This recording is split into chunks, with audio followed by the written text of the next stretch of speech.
এই hello hello hello guys, আবারও চলে এসেছি আপনাদের মাঝখানে নতুন একটা ভিডিও নিয়ে। আমাকে আগের ভিডিওতে কমেন্ট করেছিল যে দাদা আপনি গাড়ি চালান, আপনি কি কি মাল গাড়িতে লোড নিয়ে যান। তো তাদেরকে আমি বলেছিলাম যে ঠিক আছে, পরের ভিডিওতে আমি দেখাবো আপনাদেরকে যে আমি কি মাল কিনতে কোথা থেকে নিয়ে যাই। তো দেখেন, তো প্রথম কথা আমরা হচ্ছে গিয়ে অন্ধ্রপ্রদেশ, প্রথমে কুলিংয়ে আসি। কুলিং থেকে আমরা এরকম মাছ লোড করি, বিভিন্ন রকম কুলিংয়ের মাছ। যেমন আপনারা এই এই পুকুরটা দেখছেন, এই পুকুরটা হচ্ছে পাঙাশ পুকুর। পাঙাশ, এই পুকুর সম্পূর্ণ চাষ পাঙাশ মাছ।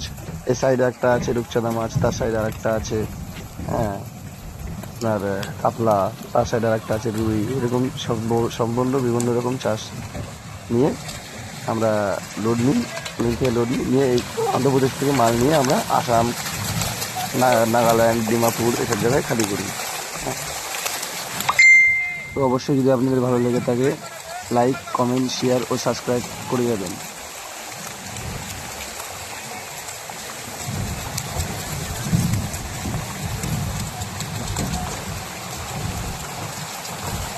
সব পাঙাশ সুধীর ভাই, সব পাঙাশ। তো দেখছি এটা পাঙাশ পুকুর।